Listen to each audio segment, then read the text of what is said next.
अगर आप BCom first year के स्टूडेंट हैं तो ये वीडियो आपके लिए है। आइए आज की क्लास को हम शुरू करेंगे। आज की क्लास में क्या पढ़ना है, बीकॉम फर्स्ट ईयर का जो बैच चल रहा था हमारा, जो आपका ऑनर्स पेपर है बिजनेस मैथ, उसका हम लोग एक्सरसाइज पढ़ रहे थे 11 का डी चैप्टर है रेशियो एंड प्रोपोर्शन। तो इस रेशियो एंड प्रोपोर्शन का बहुत सारे वीडियो हमने अपलोड कर दिया है। ये एक्सरसाइज 11 का डी है और आज इस एक्सरसाइज को हम लोग कंप्लीट कर लेंगे। ठीक है, तो आइए देखिए, बीकॉम फर्स्ट ईयर है, बिजनेस मैथ है, एक्सरसाइज 11 का डी है और क्वेश्चन नंबर 11 से पढ़ना है। ये बुक है डॉक्टर BN गुप्ता की बुक। ठीक है, आप मार्केट से परचेज कर लो और आप पढ़ाई करो हमारे साथ फ्री। ठीक है, चलो आ जाओ, फटाफट से पेन पेपर के साथ बैठो। क्वेश्चन नंबर 11 पढ़ेंगे और आपको पढ़ाएंगे। ठीक है, और आप समझेंगे और अपने कॉपी पर नोट करेंगे। ठीक है, पढ़िए। मिश्रण से संबंधित हम लोग क्वेश्चन पढ़ रहे हैं। क्वेश्चन कहता है कि 1 लीटर पानी का भार 1 kg। दूसरा एक द्रव है जिसका भार 1.34 kg 340 kg। दोनों को मिला दिया गया। मिक्स कैसे किया जाता है आपको मालूम है? जब आप मिक्स करते हैं, जैसे यहाँ पर कोई एक चीज़ है, कोई दूसरा चीज़ है, इसको जब मिक्स करेंगे एक तीसरा चीज़ आएगा। आपको ये पूछे कि ये किस हिसाब से मिक्स किया गया, तो आप क्या करेंगे, जैसे ये A है, B है और C नाम का कोई चीज़ आ गया।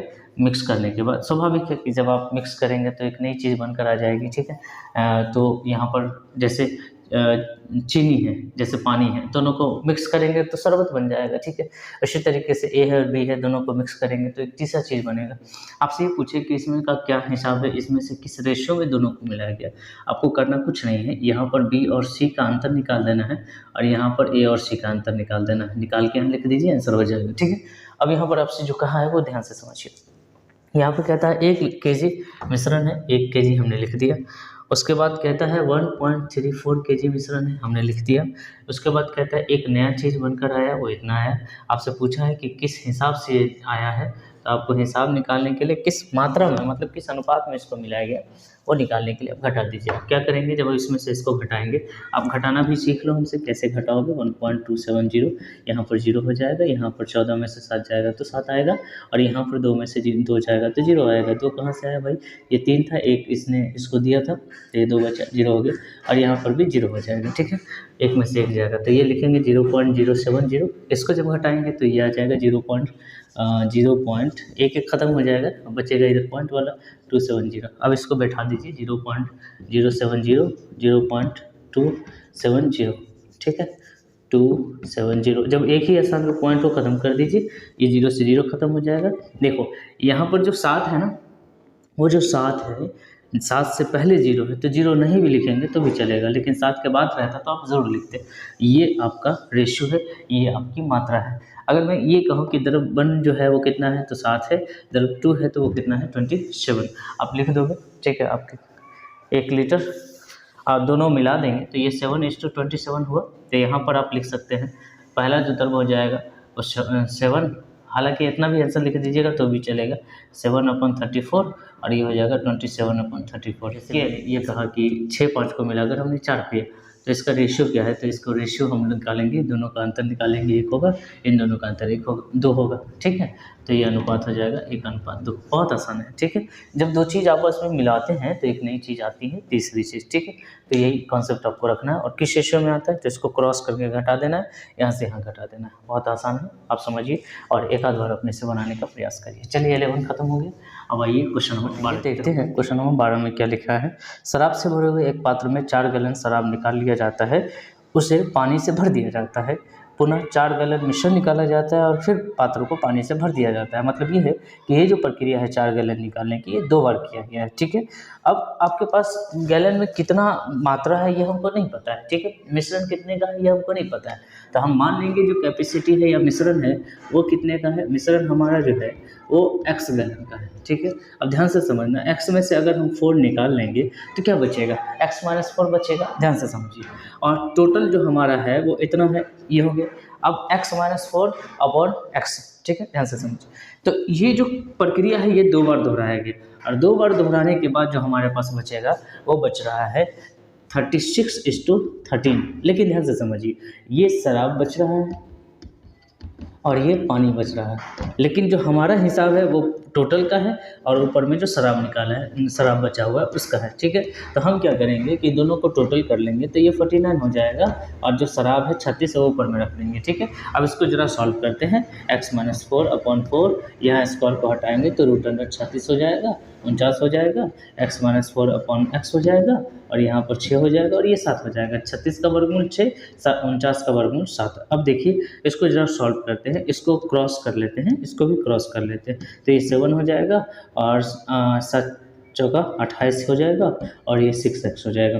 x वाले को इधर कर देते हैं, 7x - 6x बराबर 28 माइनस में उधर जाएगा तो x का वैल्यू 28 गया। ये जो वैल्यू बचा हुआ है, जो हमारे पास रेशियो जो फंसाने वाला काम किया है वो 36 है शराब का, 13 है पानी का, लेकिन हम शराब को ऊपर में रख रहे हैं और टोटल को नीचे में रख रहे हैं तो टोटल हम दोनों को कर देंगे, ठीक है। तो ये हमारा जो है ये एक क्वेश्चन हमारा, इसको थोड़ा सा याद रखना होगा आपको, ठीक है। उसके बाद इसको आगे सॉल्व कर देंगे, समझ रहे हो इस बात को। तो ये क्वेश्चन नंबर 12 था। अभी तक हमने 11-12 पढ़ा दिया, अब आते हैं आप डॉक्टर बी एन गुप्ता की बुक लीजिए, सॉल्यूशन हमसे लीजिए और उसको अपने से तैयारी कर लीजिए, ठीक है। कहीं पैसे खर्च करने की जरूरत आपको बिल्कुल नहीं है। चलिए अगले क्वेश्चन की तरफ बढ़ते हैं। Question number 13। भाई क्वेश्चन नंबर 13 कहता है कि यदि किसी वस्तु की किस्म का मूल्य, एक किस्म का मूल्य 5 kg प्रति किलोग्राम हो और दूसरे का किस्म 8 किलोमीटर प्रति ग्राम हो, है ना, और दोनों किस्मों को मिला दिया जाए और मिश्रण का मूल्य 7 kg प्रति किलोग्राम हो, तो आप चाहे तो मिश्रण से भी बना सकते हैं। मिश्रण हमारा जो रूल है वो 5 है। हमने कहा कि 5 को मिलाओ, 8 को मिलाओ और दोनों मिलाकर ये 7 हुआ और दोनों का जो ऐसे यहाँ मिश्रण का जो रेशियो वो ऐसे निकाल देंगे। दोनों का अंतर कितना हो जाएगा, 1 का, और इन दोनों का अंतर 2 का, तो ये इजी हो गया। लेकिन ये बहुत छोटा हो जा रहा है। अगर आपको क्वेश्चन 10 नंबर में पूछते तो थोड़ा सा इसको अच्छे से लिख देना। मान लो कि ये जो है, यदि किसी वस्तु की एक किस्म का मूल्य, ठीक है, 5 kg प्रति किलोग्राम, कितना kg है हमको नहीं मालूम, लेकिन हमको ये पता है कि 1 kg का 5 रुपया, ठीक है। तो पहला को हम x मान लेते हैं, माना कि प्रथम किस्म हो गया बराबर 1 kg, ठीक है भाई। अब हम दूसरे का किस्म मान लेते हैं, माना कि दूसरा किस्म हो जाएगा, लेकिन अब 1 kg आप नहीं मान सकते हैं, या इसको हम x kg मान लेते हैं, ठीक है। अब दूसरे को भी x kg मानेंगे तो नहीं अच्छा होगा, y kg मान सकते हैं, ठीक है, तो हम y kg मान लेते हैं, ठीक है भाई। तो हमको इन दोनों का रेशियो चाहिए, दोनों का रेशियो हम लास्ट में निकाल देंगे। अब ये कहता है कि पहला वाला 5 किलोग्राम, ठीक है, 5 रुपये किलोग्राम, तो 5 के हिसाब से इतना रुपया, और दूसरे वाला कितना किलोग्राम, 8 रुपये के हिसाब से इतना, और दोनों का जो योगफल होगा, दोनों का जो योगफल होगा, टोटल का जो हिसाब लगाया दोनों का, वो हो गया क्या रुपये के जी, 7 रुपये के जी। ध्यान से समझिए, ठीक। कहता है कि अगर आप अकेले x kg लेंगे तो 5 रुपये के हिसाब से हम पैसा लेंगे, अगर आप अकेले y kg लेंगे तो हम 8 रुपये के हिसाब से पैसा लेंगे। तो दोनों बात हुआ। अगर हम दोनों को एक साथ लीजिएगा तो जो औसतन आएगा, जो एवरेज आएगा, जो भी आएगा वो 7 रुपये के जी हम लेंगे, ठीक है। तो दोनों बात बराबर हुआ। अलग अलग जोड़ो या दोनों को एक साथ में जोड़ो। अब यहाँ पर दोनों को एक साथ में लिया है, दोनों के जी एक साथ में लिया है, दोनों किस्म एक साथ में लिया है तो 7 रुपये, दोनों अलग अलग लिया तो ये 5 रुपये और ये 8 रुपये, ठीक है। अब इसको जरा सॉल्व करते हैं। x और y का वैल्यू क्या है, रेशियो क्या है वो निकाल लेना है हमको, ठीक। तो ये 5x हो जाएगा और ये 8y हो जाएगा और दोनों को गुना करेंगे 7x हो जाएगा और ये 7y हो जाएगा, ठीक है। y को एक तरफ कर दो, x वाले को एक तरफ कर दो, तो y वाला ये ज़्यादा है तो इसको 8 माइनस 7y कर दो, ठीक है, और ये 7x माइनस 5x कर दो, ठीक है। तो ये हो जाएगा 1y, या y को सीधे लिख दो, है ना, और ये हो जाएगा 2x। अब हमको चाहिए x अपॉन y, पहला रेशियो x का है, दूसरा रेशियो y का है, तो x का जो वैल्यू होगा वो होगा इसके पार वाला, y का वैल्यू होगा वो होगा इसके पार वाला, ठीक है। तो हमारे पास x बराबर 1 हो गया, y बराबर 2 हो गया, तो हमारा जो x रेशियो y होगा वो 1:2 होगा, ठीक है। समझ गए मेरी बात। यहाँ पर इस पार में क्या है तो 1 है, y के साथ 1 है, तो x का जो वैल्यू होगा वो इस पार में होगा और y का जो वैल्यू होगा वो इस पार में होगा, ठीक है। तो y बराबर 2 है, x बराबर हो गया आंसर, ठीक है। बहुत आसान क्वेश्चन था, आप चाहें तो एक बार इसको प्रैक्टिस कर लीजिएगा तो आपको हमेशा के लिए याद हो जाएगा। चलिए अगले क्वेश्चन की तरफ बढ़ते हैं। अब देखते हैं क्वेश्चन नंबर 14 क्या कहता है। देखिए पढ़िए, क्वेश्चन कहता है चांदी, तांबा, शीशा और जिंक का रेशियो दिया है। उसके बाद उसने कहा है कि इसको गला दीजिए, गलाकर एक मिश्रण तैयार करिए, लेकिन कुछ रेट बताए गए हैं कि इसका रेट ये है, इसका रेट ये है, इसका रेट ये है। ठीक है, पहले तो हम ये पता करते हैं कि जो पार्ट है वो क्या क्या मिलाना है। ठीक है, वो आपके पास सिल्वर है, ध्यान से समझना। सिल्वर कितना है, सिल्वर भाई दिया है आपको मिलाना है वो 2 यूनिट, 2 यूनिट या 2 kg आप कह लीजिए, सब सही है। उसके बाद आपको मिलाना है कॉपर। ठीक है, मतलब चांदी आपको मिलाना है, वो चांदी आपको मिलाना है 6। रेशियो दिया है, उसको तोड़ तोड़ के मैं लिख रहा हूँ। उसके बाद लेड दिया है, मतलब शीशा दिया है, लेड कितना हो गया है 7। उसके बाद कहता है कि जिंक मिलाया गया है भाई, तो जिंक कितना हो गया, ये हो गया 8। रेट के बारे में कहा है कि इसका जो रेट है प्राइस ऑफ, ठीक है, इसमें कहता है 1 kg जिंक का मूल्य 15 रुपया। तो जिंक 1 kg का, तो 8 kg का कितना हो जाएगा, 8 kg मिला रहे 15 8 120 रुपये। और उसके बाद कहता है कि 1 kg जिंक का मूल्य हो गया 15 रुपया, 1 kg लेड का मूल्य हो जाएगा 20% ज़्यादा जिंक का, मतलब जो रेट जिंक का है उससे 20% ज़्यादा। ठीक है, तो आप लिख सकते हैं रेट ऑफ शीशा कितना हो जाएगा, रेट ऑफ शीशा लेड कितना हो जाएगा, 15 तो था ही, इसका कहता है कि ये वाला रेट लो, ये वाला रेट लो, तो इसका रेट 15 था, लेकिन इसका 20% बढ़ा दो, तो 15 का 20% बढ़ा देंगे। देखो ध्यान से समझो, 15 रुपया तो है ही, 15 का 20% हमने बढ़ा दिया, 20 5 100, 5 या 15, तो मतलब 15 + 3 बराबर कितना हो जाएगा 18। तो प्राइस ऑफ, ठीक है, प्राइस ऑफ लेड कितना हो जाएगा, तो लेड है कितना 7, 18 के हिसाब से 126 रुपया।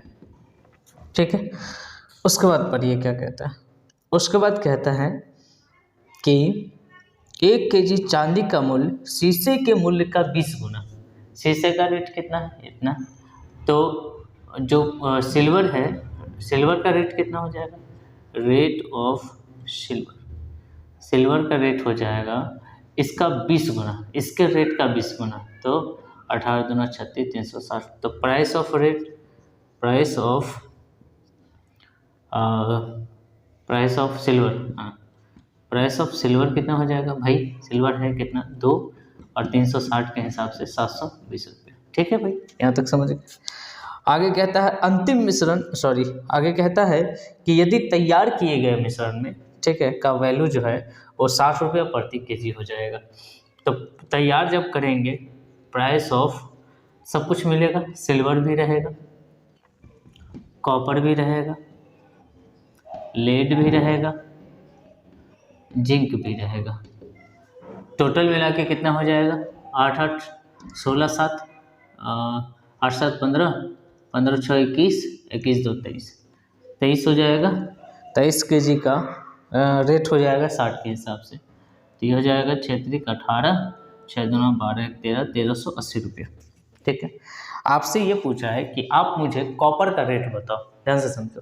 आपसे ये पूछा है कि कॉपर का रेट बताओ, आपके पास क्या क्या है, जिंक है, लेड है, सिल्वर है, और लेड है, सिल्वर है, और अच्छा यहाँ क्या क्या, जिंक है, जिंक हो गया, और लेड हो गया, और सिल्वर हो गया।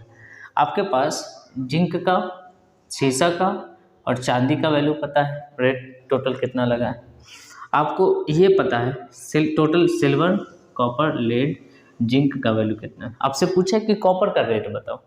अगर मैं ये कहूँ कि चारों का योगफल अगर 300 1380 है, और यहाँ 3 अलग अलग दिया है, ठीक है, तीनों अलग अलग दिया है, और यहाँ 4 एक साथ दिया है, तो अगर हम इन तीनों को इसमें से घटा देंगे तो हमारे पास क्या बचेगा, कॉपर बचेगा। मान लो कि ए, बी और सी मिलाकर 50 रुपया जमा करते हैं, ए + बी + सी + डी मिलाकर 60 रुपया जमा करते हैं, तो डी कितना जमा करता है, तो 60 में से 50 माइनस कर दीजिएगा, तो 10। बहुत ईजी समझने में, ठीक है।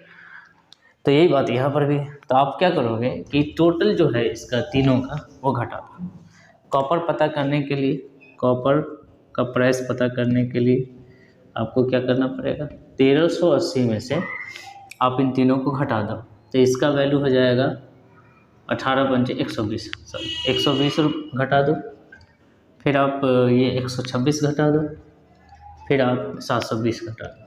ठीक है भाई, तो इसमें से जब घटा दोगे तो ये टोटल एक साथ ही घटा दो। ठीक है, तो ये हो जाएगा 966। ठीक है, जब आप इसमें से इसको घटा दोगे, मैं यहाँ लिख दे रहा हूँ, तो 1380 में से 966 आप घटा दो, तो ये हो जाएगा 4, ये हो जाएगा 7 में से 1 और ये हो जाएगा 4। ठीक है, इतना होगा। आपसे कहा है कि रेट बताओ, तो कॉपर टोटल कितना केजी मिला हुआ है, 6 केजी मिला हुआ है, तो रेट कितना हो जाएगा, तो 6 केजी का अगर ये टोटल इतना है तो 6 से डिवाइड कर दीजिए। ठीक है, 6 36 और कितना आ जाएगा यहाँ पे 5 6 14 69 रुपये, ये रेट हो गया। ठीक है भाई, तो बहुत आसान सा क्वेश्चन है, सिर्फ थोड़ा सा रिलेशन बनाने के लिए कहा गया था। ठीक है, ये आसान है, घबराइएगा बिल्कुल नहीं, थोड़ा सा इसको प्रैक्टिस कर लीजिए, प्रैक्टिस कर लीजिएगा तो आपके लिए और इजी हो जाएगा। चलिए तो अगले क्वेश्चन की तरफ बढ़ेंगे। Question number 15। क्वेश्चन कहता है एक बर्तन में नमक के पानी का मिश्रण है, नमक के पानी का मिश्रण है। ठीक है, मतलब नमक भी और पानी भी। कहता है 72 ग्राम मिश्रण है जिसमें 18 ग्राम निकाल लिया जाता है। तो निकालने का जो हिसाब है वो 72 में 18 का, मतलब आप कितना निकाल ले रहे हैं, 18 चक 72, इतना भाग आप निकाल ले रहे हैं। ठीक है, निकाला, ठीक है ना, इतना आप निकाल ले रहे हैं। उसके बाद कहता है कि ये प्रक्रिया 2 बार दोहराई गई। ठीक है, ये प्रक्रिया कितनी बार दोहराई गई है, 2 बार दोहराई गई है। फिर आपसे कहता है कि इसमें पुनः 18 ग्राम मिश्रण निकाला गया, 18 ग्राम साफ पानी डाल दिया गया, अंत में 5% नमक बचता है। नमक जो अंत में बचेगा वो टोटल अभी कितना है, 72 ग्राम है, तो अंतिम जो नमक बचेगा, नमक शेष बचेगा वो 72 का 5%। ठीक है, मतलब ये है कि इससे पहले जो हमको करना है वो टोटल योगफल जो बचेगा, टोटल जो बचेगा वो 72 का 5% बचेगा, ये आपको करना है। तो आप सबसे पहले क्या करोगे कि आप मान लो कि इसमें है कितना, इसमें नमक कितना है ये हमको नहीं पता, तो माना कि नमक की मात्रा x मान लो। ठीक है, आप सबसे पहले x का 1/4 निकाल रहे हो, मतलब इस हिसाब से निकाल रहे हो, इस रेशियो में निकाल रहे हो। तो आपके पास जो फर्स्ट टाइम जब निकालोगे, ठीक है, फर्स्ट टाइम जब निकालोगे तो आप इसमें से, इस नमक में से नमक का 1/4 आप निकाल लोगे। ठीक है, तो ये आ जाएगा 4 × 4 और यहाँ पर 1, x माइनस x को 1 के साथ गुना करोगे तो इतना ही होगा। ठीक है, या ऐसे डायरेक्ट भी लिख सकते हो कि भाई x में से x का चौथा भाग निकाल लिया हमने, 1/4 मतलब चौथा भाग। अब इसको इससे गुना करो तो ये बचेगा 4x माइनस x/4 बराबर 3x/4, ये होगी। ठीक है, यहाँ तक समझ गए। अब हमने क्या किया, सेकेंड टर्म हमारे पास ये बचा हुआ है 3x/4, इसमें से 3x/4 का हम फिर 4th भाग निकाल लेते हैं। ठीक है, अब देखिए तो यहाँ पर क्या हो जाएगा, 3x/4 माइनस 3x/16, ऐसे हम ले लेंगे तो ये हो जाएगा 16 और ये हो जाएगा 4 चौका 16, 4 तिया 12, x माइनस 3x, ये हो जाएगा 9x/16। ये बचा हुआ जो वैल्यू है वो ये है। ठीक है, तो 9x/16 इक्वल टू 72/5 गुने 5/100। अब इसको काटना शुरू कर दीजिए, 9 8 72 हो जाएगा, कर सकते हैं, 20 5 100 कर सकते हैं, 4 2 8 5 काट सकते हैं, तो ये हो जाएगा x बराबर 16 2 32 भागे 5। अब भाई ये पॉइंट में निकाला है क्या, देखता हूँ। ठीक है, जब आप 32 में 5 से भाग लगा देंगे तो 6 5 30, 2 0 4 5 20। ठीक है, ये थोड़ा सा आपको ये समझना है इस क्वेश्चन में समझिएगा कि निकालने का जो हिसाब है वो कितना है। तो 72 में 18 निकाल रहा है, तो 18 चक 72, 1/4 भाग निकाल रहा है। मान लीजिए कि नमक अगर हमारा x है, तो x का अगर 1/4 निकाल लेते हैं तो इतना बचेगा, फिर इतना में से फिर इसका 1/4 निकाल लेंगे, इतना बचेगा नमक। और ये जो अंतिम नमक है, जो प्रारंभिक मिश्रण था उसका 5%, मतलब प्रारंभिक नमक का 5% हमको निकालने के लिए। तो ये जो 5% नमक बचेगा, ये जो पूरा मिश्रण है ना, इसका 5% ही ये नमक बच रहा है। और हमारे हिसाब से जो मानकर हम चलेंगे तो वो ये बच रहा है, मतलब दोनों इक्वल, आपस में इक्वल है। समझ रहे हैं मेरे को? बहुत आसान है। तो चलिए ये चैप्टर ख़त्म हो जा रहा है। अगर आप चैनल पे नए थे तो आप चैनल को सब्सक्राइब करिए, अपने दोस्तों को शेयर कर दीजिए, ताकि मैं इसी तरह का वीडियो लेकर आता रहूँ आपके लिए। ठीक है, थोड़ी बहुत मदद तो आपको मिल ही जाती होगी हमारे इस चैनल से, तो थोड़ी बहुत मदद आप ले सकते हैं फ्री में, अगर आपको मिल रहा है तो ठीक है। बाकी आप कहीं क्लास करते हैं करिए, नहीं करने का भी मन हो तो भी ना करिए, कोई दिक्कत नहीं, आप यहाँ से सॉल्यूशन पा सकते हैं। घबराने की बिल्कुल ज़रूरत है। मैंने बहुत सारे चैप्टर पढ़ा दिए, बिजनेस मैथ जो आपको बीकॉम फर्स्ट ईयर का ऑनर्स पेपर है ना, आप पढ़ सकते हैं बिल्कुल फ्री में। ठीक है, बहुत सारे चैप्टर हमने पढ़ाई दिए, आपको बस देखना है, समझना है, पढ़ना है। ठीक है, प्रैक्टिस करना है। चलिए मिलते हैं नेक्स्ट वीडियो में, अपना ख्याल रखिए, बाय बाय, टेक केयर।